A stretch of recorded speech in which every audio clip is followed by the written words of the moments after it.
Since I became a prime minister, I often get the questions what it feels like to be a female prime minister. I'm always astounded by these questions. I don't know what is it like to be a male prime minister. How is it even a question? Do you recall a male prime minister ever being asked similar questions? Actually, I don't think it's a question of gender, but a question of balance. It is not that women are better politicians than men, or men better politicians than women. We just have different life experiences, and we see the world through these experiences. So in order to have balanced decisions, both need to be equally represented. That is how we get a society that is smarter, safer, healthier, and happier. No one should feel invisible in society. We need to hear both the voices of women and men. I call for respect. Respect yourself and respect others, even if you disagree. If you witness bullying, intervene. If we respect ourselves, each other, and if we respect our differences, our lives and the world instantly become better.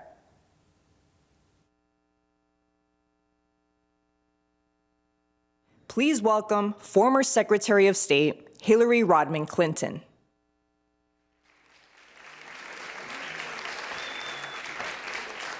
Okay.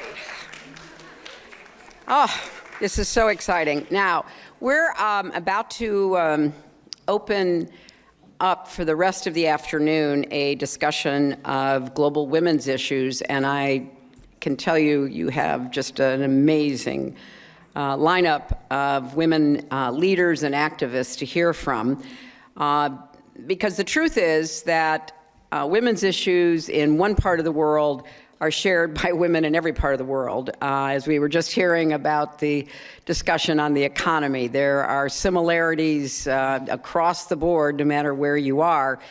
And so when I think about the women and girls in Iran protesting for their basic human rights, for the women in Afghanistan deprived of an education, for the women in Ukraine who are defending their country against the barbarity of Putin's invasion, for the women here in the United States fighting for bodily autonomy. You just can go literally around the world and realize that we all share the struggle to be free, equal, and to have the opportunity to live up to our own potential. So we're going to hear from change makers and champions of the kind of action and leadership that we are highlighting here at the summit. I want to introduce two remarkable women who will be talking about Iran.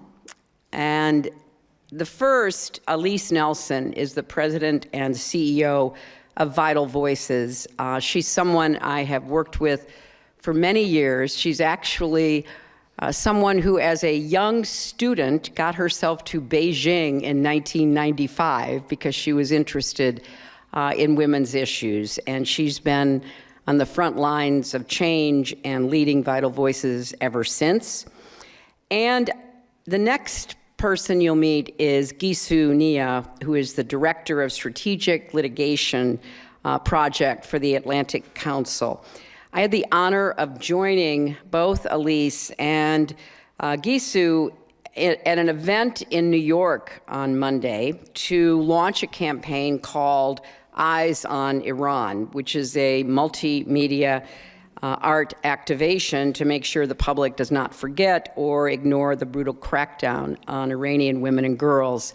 And before that, I had the great opportunity to work with ALYSE and Vital Voices to put together a full-page ad in the New York Times calling for the UN to throw Iran off the Commission on the Status of Women, where they should never have been in the first place. So you'll hear from you'll hear from ALYSE and GISSOU in more particularity about what's going on in Iran and what all of us can do to support and stand with the girls, women, and the allied men and boys in their country. Please join ALYSE and GISSOU.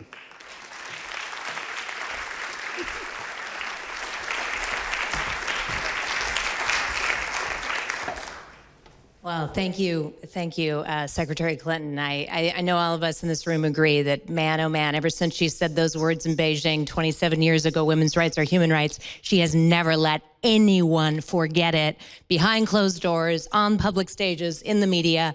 And really, we got an incredible amount of press, actually, at that event on Monday because she showed up.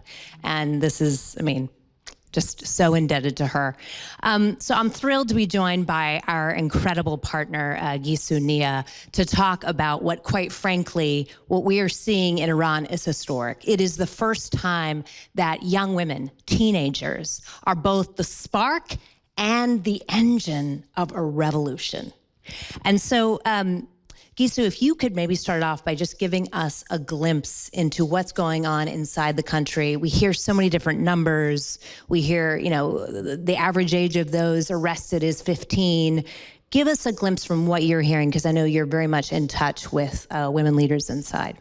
Absolutely. I'm so glad to be here and speaking to all of you about this issue at this critical time. So we're in the third month of protests in Iran. These protests were sparked by the tragic killing of Mahsa Jina Amini, a 22-year-old Kurdish woman who was arrested by Iran's so-called morality police simply for not complying with the mandatory hijab laws in the country. So for perhaps showing a few strands of hair, she was put into a coma and she lost her life, this young, beautiful woman. People started streaming to the streets as a result of that because they were so incredibly furious about this and living under these restrictions on their bodily autonomy and all the other restrictions that come with it. Now we're in month 3 of these protests and it's being called a revolution. The people that I'm in touch with in the country, so many of them are now in jail. A lot of the women leaders that I was in touch with in the beginning and connecting to global media are in jail. But others say that they're not going to back down and that they want a wholesale change. There are more than 18,000 protesters currently in jail who are being subjected to custodial torture, face draconian long sentences, and possibly execution. And there are brutal crackdowns on parts of the country that are heavily populated by ethnic minorities, like the Kurds and the Baluch. Nobody's backing down, but we need the international community to make sure that they're not supporting the Islamic Republic and that they're supporting the people of Iran. Thank you. So as Secretary Clinton mentioned, in October, we partnered with GISSOU and a coalition of Iranian women leaders, as well as For Freedom's, an incredible artist collective who we partnered with on the exhibition on Roosevelt Island. You should go and see it across from the UN, Eyes on Iran, incredible. But we partnered with them and reached out to a number of women leaders, heads of state, former heads of state throughout the world. And I just want to acknowledge Julia Gillard and Ellen Johnson Sirleaf, who are here. Thank you so much for joining Secretary Clinton. Also, Milan Verveer for signing on. And you know what was incredible? We put this letter together really to call on the UN, but really member states to, as Secretary Clinton said, vote Iran off of the Commission on the Status of Women. And, you know, we published, and actually I think we've got we published this two full-page spread in the Sunday New York Times. You can see all these extraordinary women who supported it. Got a ton of support after that, which is incredible. But what was so inspiring to me is how, as we reached out to these women leaders around the world, not a one of them said, well, who else has signed? Are you sure? They did not question. They immediately said, yes, I'm with you. Yes, I'm with our sisters in Iran. So talk about the significance of this publication and why and exactly how do we make this happen, right? The vote's coming up very soon. Yeah, so we have a vote on this on December 14th. ECOSOC, which is the parent body to the Commission on the Status of Women, has to decide if the Islamic Republic should be kicked off. And there's 54 member states that we need to convince. We only need a simple majority, so we need 28 or less yes votes if there are less states in the room, but it's still a big task. The thing is, this is unprecedented. There's nothing in the founding charter of the CSW that allows for removal or suspension of a member state. So it's different than the Human Rights Council, where famously Russia was suspended, Libya was suspended. They have a provision for it. We don't have one here. So when we first decided to do this, a lot of people were like, well, there's no precedent. And we said, we don't care. We're going to have to make one. It's outrageous that the Islamic Republic is on this body. It is a leadership body that sets norms on gender equality, women's empowerment, and they have no place there. So the vote is coming up Wednesday, December 14th. All of you can actually play a role in making sure that states strongly come out in support of this and make public statements. In addition to their yes vote, you can sign this letter at womanlifefreedom.today. That's that public letter that we just saw. That public letter was so important because it had people who are sitting in government today signed on. It locked it in as foreign policy for some of these countries that have to vote. All your voices would really help. Basically complement the women of Iran who are telling us that they don't want this government to be sitting on this leadership body another day. And I think that's a really important point because we want to make it really clear it's not about Western women or women in other countries saying, well, let's kick them off. This is coming from women inside Iran. Can you talk about some of the women that you are in communication with and why this is so important to them? Yeah, so Atana Dayami, who's an incredible human rights activist in the country, who's been in and outside of jail for her activism, is one of the public signatories among the Iranian women's leaders that are signed on to the digital version of this letter.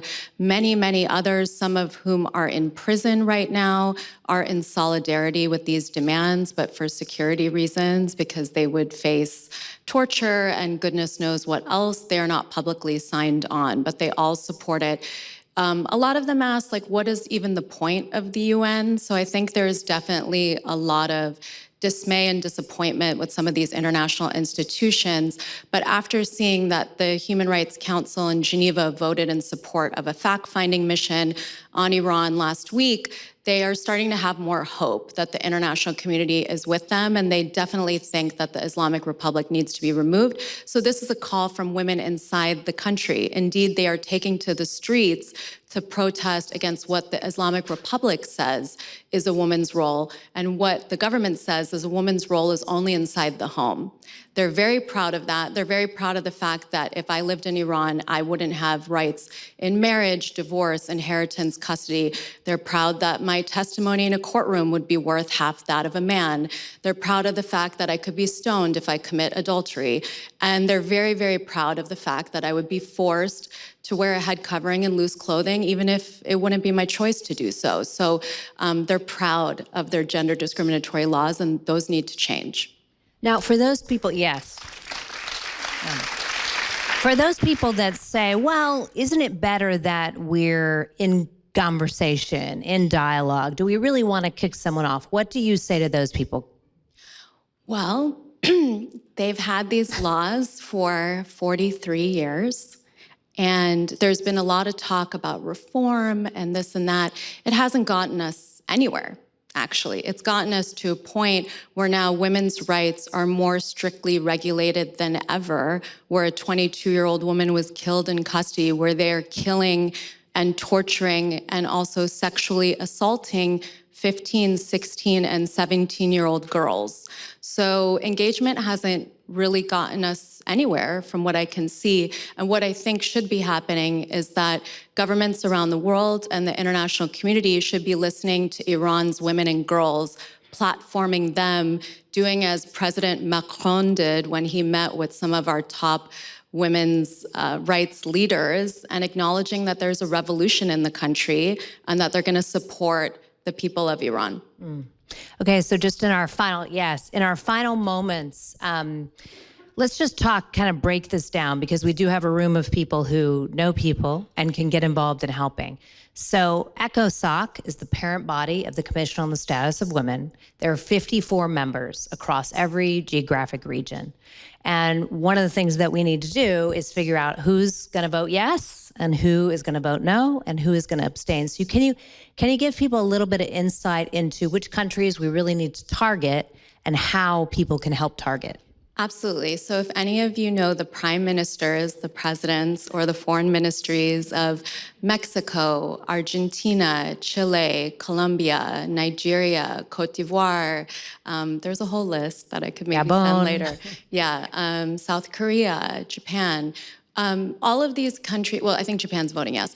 All these countries are at risk of abstaining or possibly voting no. And so we want to move them to a yes. And to be clear, this really isn't about Iran's women for them, and they need to be reminded of that. I think that at the UN, sometimes folks are a bit conservative. This is a precedent setter. And because there is no precedent, it can worry people. But they shouldn't be worried. This is the right and moral thing to do. And the Islamic Republic of Iran's presence on that commission does nothing for the women and girls of Iran, and we need to stand by the women. So, yeah, there's a whole list of countries. Hopefully we can post it somewhere. But those countries are keys. So if anybody is connected to them, please let them know that you want them to vote yes. Yeah, and you can find those ECOSOC countries. I mean, you can just Google ECOSOC member states, and you can find them. And really, we need everyone's outreach, everyone's noise at this moment in these final 12 days before this vote. And if I could just say, from my perspective, looking at this from a global view, you know, this is bigger than Iran, right? I mean, can you imagine if Iran wins, right? They cannot win this. They cannot, you know, stay on that commission. That is a huge blow to women's rights globally. As Secretary Clinton said in introducing this panel, all of this is interconnected. It is all about women owning our bodies, our lives, our futures, the simple right of self-determination. So in this last 45 seconds we have, what's the call to action we need everyone in this room to do? Visit womenlifefreedom.today. Please sign the letter. We have more than 100,000 signatories demanding that the IRI be kicked off the CSW, and that kind of public mobilization really helps when we take that to UN missions and member states and tell them that the public is calling for this. If anybody wants to organize a demonstration in front of foreign ministry, please do that as well. Excellent. Thank you so much. And I'll also just give a huge shout out to Jen Klein, who I know is here, for her leadership at the White House on this. I mean, to have the vice president, you know, our first female vice president, so outspoken on this, immediately calling for change. I mean, that was just huge. So thank you all, and thank you, GISSOU, for your extraordinary leadership. She barely sleeps right now.